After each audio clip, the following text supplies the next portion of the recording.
দর্শক, ইরানের ব্যাপক ভিত্তিক হামলায় বহু সংখ্যক মার্কিন সেনা নিহত হয়েছে। তবে আমেরিকার পক্ষ থেকে দাবি করা হচ্ছে জর্দানে মাত্র 2 জন সেনা নিহত হয়েছে এবং 1 জন সেনা নিখোঁজ হয়েছে। এই যে সেনা নিখোঁজ হয়েছে বা নিহত হয়েছে, এই জন্য মার্কিন প্রশাসন, বিশেষ করে ডোনাল্ড ট্রাম্প, খুব ক্ষিপ্ত হয়েছেন। তিনি বলেছেন যে খুব খারাপ একটা জিনিস হয়েছে। ইরান এরপরে হুমকি দিয়েছে আর আগ্রাসন চালালে এর চেয়ে ভয়াবহ জবাব দেওয়া হবে। এদিকে নতুন করে খবর বের হয়েছে, ইরানের হাতে 14,000 কিলোমিটার পাল্লার আন্তঃমহাদেশীয় ক্ষেপণাস্ত্র আছে, যে ক্ষেপণাস্ত্র সহজেই ইরান থেকে আমেরিকার ভূখণ্ডে পৌঁছাতে পারে। আরও তথ্য হচ্ছে, এই ক্ষেপণাস্ত্র পরমাণু ওয়ারহেড বহন করতে পারে। এর সাথে অ্যাডিশনাল তথ্য দিই, ইরানের পররাষ্ট্রমন্ত্রী আব্বাস আরাকচি নাকি তাদের ভান্ডারে পরমাণু অস্ত্র থাকার ইঙ্গিত দিয়েছেন। তিনি বলেছেন, ইসরায়েলও শান্তি চায়, আমরা ইসরায়েল সফরে যাব তাদের পরমাণু অস্ত্র আছে কিনা সেটা দেখার জন্য। যদি তাদের না থাকে তাহলে আমরাও দেখতে দেবো।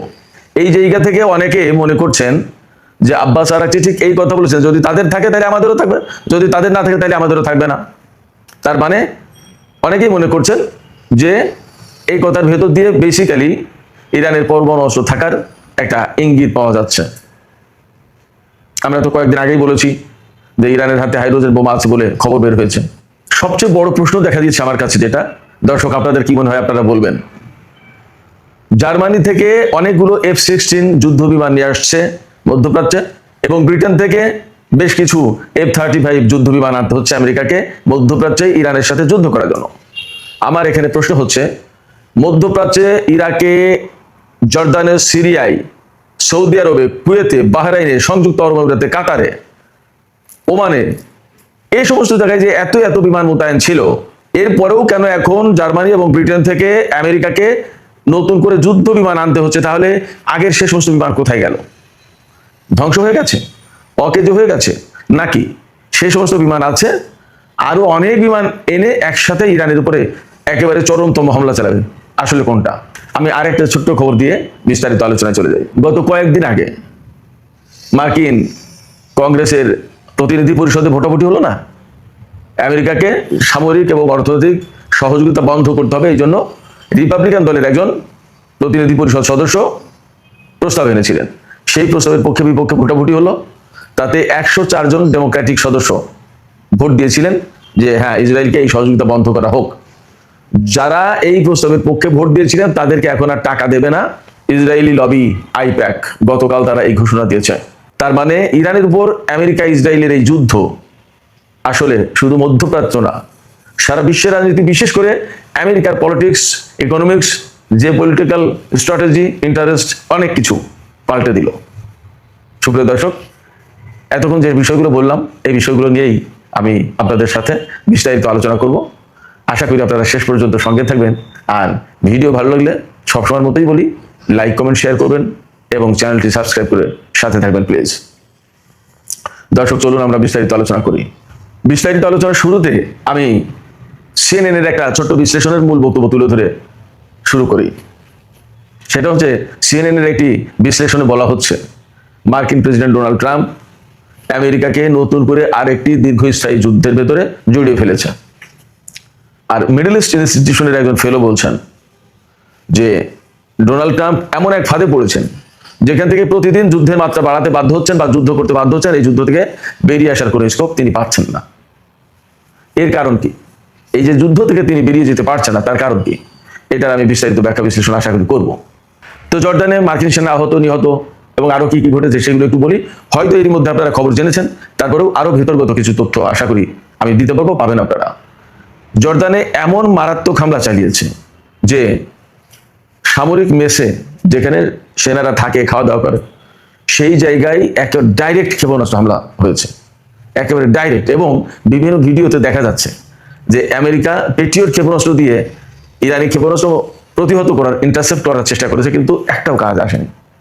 সব ক্ষেপণাস্ত্র এদিকে ঘোরাঘুরি করছে, ওর ভিতর দিয়েই ইরানের ক্ষেপণাস্ত্র লক্ষ্যবস্তুতে আঘাত হানছে। এবং বিভিন্ন সূত্র থেকে বলা হচ্ছে, আমি তো আগেই বলেছি, ইরানও বলছিল যে আমরা এখনো আমাদের গুরুত্বপূর্ণ ক্ষেপণাস্ত্রগুলো ব্যবহার করিনি। নতুন নতুন যে সমস্ত ইনভেনশন আছে, নতুন নতুন যে সমস্ত ক্ষেপণাস্ত্র, অস্ত্র, সামরিক সরঞ্জাম আছে, এর অনেক কিছু এখনো আনটাস্ট, এখন ধরেনি, ছুঁয়ে দেখেনি ইরান।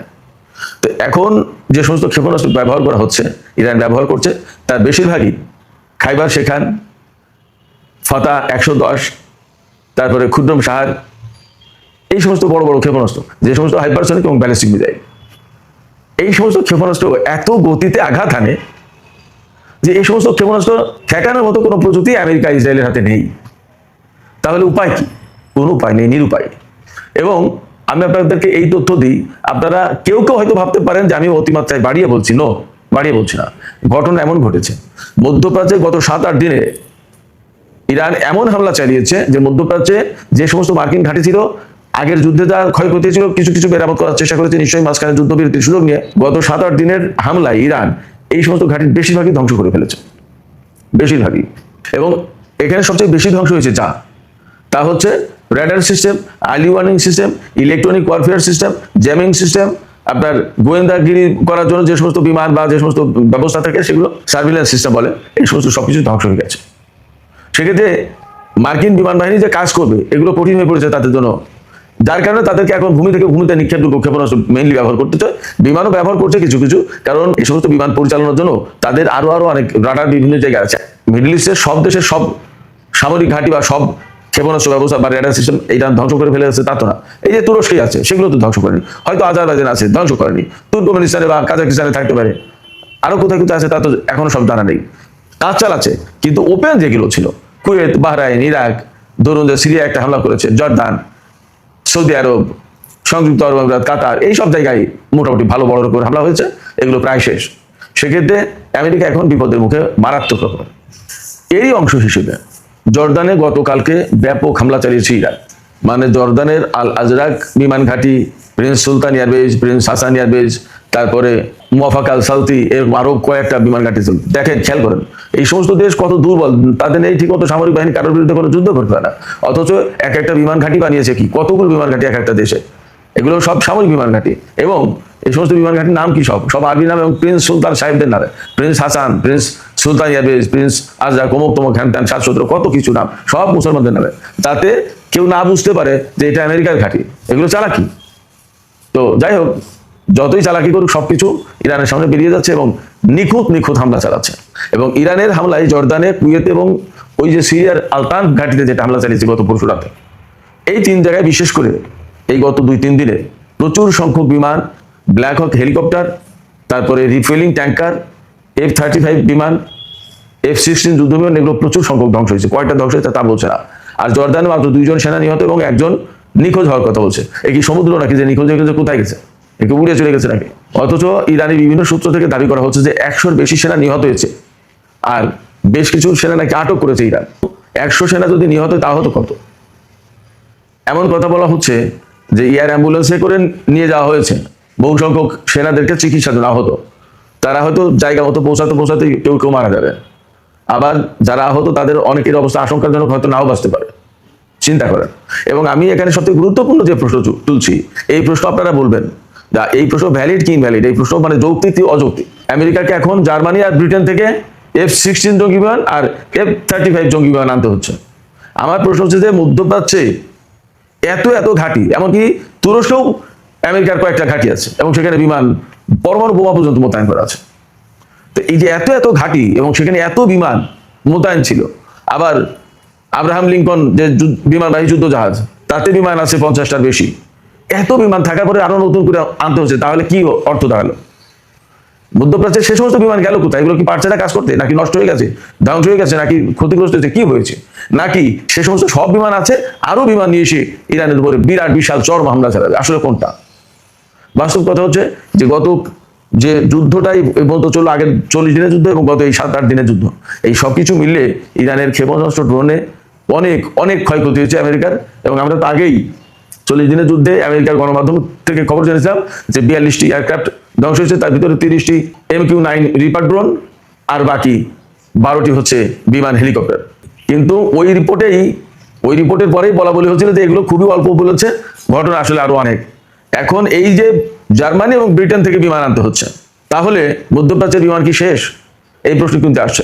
এবং আমি আরেকটা কথা বলি, ধরুন মধ্যপ্রাচ্যের যে সমস্ত ঘাঁটিতে আমেরিকার বিমান মোতায়েন ছিল, প্রত্যেকটা ঘাঁটিতে তো ক্যাপাসিটি থাকে যে এতগুলো বিমান এখানে মোতায়েন করা যাবে। হুট করে তার বাইরে থেকে বিমান এনে মোতায়েন করবে কোথায়, জায়গা কোথায়? তাহলে জায়গা কি খালি হয়ে গেছে? খালি হলো কিভাবে? মানে ইরানের ক্ষেপণাস্ত্রের আঘাতটা, ড্রোনের হামলাটা খুব বড় মাত্রায় হয়েছে, এটা পরিষ্কার বোঝা যাচ্ছে। এই প্রেক্ষাপট থেকে ওই যে বারবার একবার চুক্তির কথা বলে একবার চুক্তি করে আবার পিছিয়ে যায়, ডোনাল্ড ট্রাম্প কিন্তু আবার বলা শুরু করেছে যে ইরান পাগল হয়ে গেছে। আমার সাথে এই কয়েক মিনিট আগে ফোন করলো, আমাকে বলছে যে আমরা চুক্তি চাই, কিন্তু আমি বলেছি তাদেরকে যে পরে চুক্তি এখন করবো না, পরে ভেবে দেখবো। ডোনাল্ড ট্রাম্প জাস্ট সিম্পলি ওই, আমি আবার বলি, সেই নিতাই ঠাকুরের মতো একা একা অভিনয় করছেন। এগুলো বাস্তব কথা না। বাস্তব কথা কোনটা? বাস্তব কথা হচ্ছে ইরান আমেরিকাকে প্রতিরোধমূলক হামলার মুখে রেখেছে, আর আমেরিকা ইরানের উপরে হামলা চালিয়ে যাচ্ছে। কিন্তু এই হামলার মাধ্যমে ইরানকে তারা কাবু করতে পারছে না, নত করতে পারছে না। সেক্ষেত্রে দীর্ঘমেয়াদী যুদ্ধে তাদেরকে জড়িয়ে যেতে হচ্ছে, চুক্তি করেও রোকে পাচ্ছে না। কারণ আমেরিকার চাপাচাপিতে চুক্তিতে গেছে, তখন ইরান বলছে আমার এই শর্তগুলো যদি মানো তবে চুক্তি হবে, তখন তাই মেনে চুক্তি করতে বাধ্য হয়েছে। যদিও চুক্তির আড়ালে চুক্তি করে তারা নিজেদেরকে গুছিয়ে নেওয়ার চেষ্টা করেছে। আবার তো যুদ্ধ করতে হয়েছে গুছিয়ে নিয়ে, তাই তো? আমি বলি যে এখন যুদ্ধবিরতির ফাঁকে আমেরিকা গুছিয়ে নিল নিজেদেরকে। আগে তো পূর্ণ শক্তি নিয়ে নেমেছে, আগে যদি না পারে তাই এখন পারবে কি করে? এবং এখন তো ইরান তাদের ড্রোন এবং ক্ষেপণাস্ত্রের উৎপাদন 3 গুণ বাড়িয়েছে, আগে যা উৎপাদন করতো তার চেয়ে 3 গুণ। বিকজ তারা বুঝতে পেরেছে এই যুদ্ধ শুরু হয়েছে, এই যুদ্ধ এখনই শেষ হবে না, একটা লং টার্মে যুদ্ধ করতে হবে। এই লং টার্মে যুদ্ধ করার জন্য তাদের অস্ত্র প্রয়োজন, সেভাবে তারা নিজেদেরকে প্রস্তুত করছে। শুধু তাই না, এমন খবর বের হয়েছে এই যুদ্ধবিরতির ভেতরে আমেরিকা যেমন নিজেদেরকে গুছিয়ে নিয়েছে, তেমনি ইরানও গুছিয়ে নিয়েছে। কিরকম? ইরানের যে সমস্ত ক্ষয়ক্ষতি ছিল তাও ঠিকঠাক করার চেষ্টা করেছে। আপনারা জানেন সবাই, যে সমস্ত টানেলের ভিতরে ক্ষেপণাস্ত্রের ডিপো ছিল, সেই টানেলের মুখ হয়তো বন্ধ হয়ে গেছিল বোমা হামলার কারণে। এখন এই যুদ্ধবিরতির পরে তারা এই মুখ খুলে পরিষ্কার পরিচ্ছন্ন করে রাস্তা আবার ক্লিয়ার করেছে। শুধু তাই না, বিপুল পরিমাণে তেল বিক্রি করেছে এই সময় ইরান, টাকা পেয়েছে। চীন থেকে ক্ষেপণাস্ত্র, ড্রোন তৈরির আরো রসদ এনেছে, জ্বালানি লাগে সেগুলো এনেছে। ডোনাল্ড ট্রাম্প বলেছেন তো সেদিন যে চীন এগুলো দেয়া বন্ধ না করলে কেমন হয়, ইরানের কাছ থেকে তেল কেনা বন্ধ করতে হবে, ক্ষেপণাস্ত্র অনেক কিছু দিচ্ছে, অভিযোগ করেছে। চীন বলেছে যে এটা আমার বিজনেস, এটা তোমার বিজনেস, আমি কারে কি দেবো না দেবো, আমি কার কাছ থেকে তেল কিনবো না কিনবো, এটা আমার ব্যাপার, তুমি দেখতেই শোনা। যুদ্ধবিরতিতে যে শুধু আমেরিকা নিজেদেরকে গুছিয়ে নিয়েছে তা তো না, ইরানও গুছিয়ে নিয়েছে। এখন এই যুদ্ধ যে আমেরিকা করছে তাতে লাভটা তার কি হলো? দেখেন, যুদ্ধের আগে হরমুজ প্রণালী খোলা ছিল, যুদ্ধের আগে কিন্তু শান্তি অবস্থা ছিল, আমেরিকার কোনো সেনা মারা যাচ্ছিল না, মধ্যপ্রাচ্যে এত ঘাঁটি সব ঠিকঠাক ছিল, আমেরিকার অসম্ভব দামি জবরদস্ত গর্জিয়াস সব বিমান হেলিকপ্টার অক্ষত অবস্থায় ছিল, সারা বিশ্বে আমেরিকার কি প্রভাব প্রতিপত্তি সব ছিল, সারা বিশ্বে তাদের কি ব্যবসা বাণিজ্য কত কিছু সব ছিল। এমনকি রিপাবলিকান দল এখন যে খারাপ অবস্থায়, মিড টার্ম ইলেকশন একদম ভরাডুবির মুখে পড়েছে। এখন নভেম্বরের নির্বাচন, এই নির্বাচনে রিপাবলিকান দলের ভরাডুবি হবে, অথচ যুদ্ধ না হলে হয়তো এত ভরাডুবি হতো না। মার্কিন অস্ত্রের মজুদ শেষ, এটা আমার কথা না, খোদ আমেরিকার গোয়েন্দা সংস্থার কথা, আমেরিকার সামরিক বিশ্লেষকদের কথা, আমেরিকার মিডিয়ার কথা। তাহলে লাভটা কি হলো? যুদ্ধ করতে এসে যদি তার অস্ত্রের মজুদ শেষ হয়। শুধু তাই না, যুদ্ধ করতে এসে তার অস্ত্রের মজুদ এবং সামরিক বাহিনীর এত ক্ষয়ক্ষতি হয়েছে, এখন বাজেট প্রায় গত বছরের চেয়ে এবার ডাবল করতে হচ্ছে। $1.5 ট্রিলিয়ন বাজেট প্রস্তাব করেছে এবং আগের বাজেটের চেয়ে 44 ভাগ বেশি। এই টাকাটা তো ব্যয় হচ্ছে মার্কিন জনগণের ট্যাক্সের পয়সা। লাভটা কি হলো? শুধু তাই না, এখন যদি আমেরিকা যে নাকানি চুপানি খেয়েছে, সারা বিশ্বের কাছে যেভাবে অপমানিত হচ্ছে, এরপরে যদি পরাজিত হয়ে মধ্যপ্রাচ্য থেকে চলে যেতে হয় আমেরিকাকে, তাহলে ইসরায়েলের অস্তিত্ব কি হবে? তাহলে ইসরায়েলের অস্তিত্ব কি থাকবে? ইরান কি ইসরায়েলকে ছেড়ে দেবে? ডোনাল্ড ট্রাম্প কোন বুদ্ধি নিয়ে এই যুদ্ধ করলেন এবং লাভটা কি হলো তার? শুধু তাই না, মার্কিন রাজনীতিতে এই যুদ্ধ কতটা মারাত্মক প্রভাব ফেলেছে দেখুন। এই যুদ্ধের ভেতরেই তো গত 3-4 দিন আগে আমেরিকার কংগ্রেসের হাউস অফ রিপ্রেজেন্টেটিভে সেখানে ভোটাভুটি হয়েছে কি নিয়ে? ইসরায়েলকে আমরা আর সামরিক সাহায্য দেবো না, আমেরিকার টাকা তাদেরকে দিতে হবে না, এই প্রস্তাব দিয়ে। এই প্রস্তাব তুলেছে কে? খোদ রিপাবলিকান দল, ডোনাল্ড ট্রাম্পের পার্টির একজন কংগ্রেসম্যান। প্রস্তাবের পক্ষে তিনি তো ভোট দিয়েছেন এবং ডেমোক্র্যাট দলের প্রায় অর্ধেক সদস্য ভোট দিয়েছেন। কংগ্রেসম্যান 104 জন ডেমোক্রেটিক সদস্য হাউস অফ রিপ্রেজেন্টেটিভের, তারা ভোট দিয়েছে প্রস্তাবের পক্ষে, অর্থাৎ ইসরায়েলকে সামরিক সহযোগিতা দেওয়া যাবে না। এই ঘটনার পরে যদিও প্রস্তাব পাশ হয়নি, রিপাবলিকানরা ব্যাপক বিরোধিতা করেছে, যার কারণে পাশ হয়নি। এই ভোটাভুটির পরে এখন আইপ্যাক, যেটা ইসরায়েলের পক্ষে লবিং গোষ্ঠী আর কি, লবি, মার্কিন প্রশাসনে এরা লবিস্ট হিসেবে কাজ করে, তারা বলছে যে যে সমস্ত ডেমোক্র্যাট সদস্য ইসরায়েলের বিরুদ্ধে, অর্থাৎ ইসরায়েলকে সাহায্য না দেওয়ার ব্যাপারে এই ভোটাভুটিতে অংশ নিয়েছিল, তাদেরকে আমরা আর ডোনেশন দেবো না। খেয়াল করুন দুটো বিষয় এখানে, এক হচ্ছে ডেমোক্র্যাট এবং রিপাবলিকান দলের সব সদস্যই প্রায় আইপ্যাকের ডোনেশনে চলে, এই ডোনেশন দেওয়া বন্ধ করে দেবে, এটা গেল এক। আর আরেকটা হচ্ছে যে আইপ্যাকের কতটা প্রভাব আছে, যে তারা মার্কিন কংগ্রেসম্যানদের ডোনেশন বন্ধ করে দেবে, তার মানে মার্কিন রাজনীতি চালায় কারা, এখান থেকে আপনারা পরিষ্কার হন। তো মার্কিন রাজনীতি এইভাবে ওলটপালট হচ্ছে এখন ইরান, ফিলিস্তিন, লেবানন এই যুদ্ধকে কেন্দ্র করে। তাতে লাভটা আমেরিকার কি হয়েছে, আপনারা কি কেউ কার্যত কোনো লাভ দেখাতে পারবেন? মনে হয় পারবেন না। চূড়ান্তভাবে ইরান যে পজিশনে আছে, এই পজিশনে যদি থাকে তাহলে আমেরিকাকে এখান থেকে পরাজিত হয়ে যেতে হবে। তখন মধ্যপ্রাচ্য এবং সারা বিশ্বে রাজনীতির টোটাল সমীকরণ পাল্টে যাবে এবং আমার বিশ্বাস তখন এককেন্দ্রিক বিশ্ব ব্যবস্থা থেকে বহুকেন্দ্রিক বিশ্ব ব্যবস্থায় চলে যাবে। সুপ্রিয় দর্শক, আজকের আলোচনা এখানেই শেষ করতে চাইছি।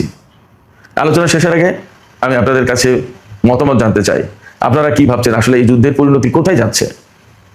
দীর্ঘমেয়াদী যুদ্ধে বছরের পর বছর যুদ্ধ চলবে, নাকি ইরান তার আগেই এই যুদ্ধ শেষের ব্যাপক চেষ্টা চালাবে এবং আমেরিকার বিরুদ্ধে চরমতম যুদ্ধ শুরু করবে এবং তার মধ্য দিয়ে যুদ্ধের শেষ হবে? আপনাদের কি মনে হয়? মতামত জানিয়ে কমেন্টে লিখুন, আর ভিডিও ভালো লাগলে লাইক কমেন্ট শেয়ার করুন এবং চ্যানেলটি সাবস্ক্রাইব করে সাথেই থাকবেন।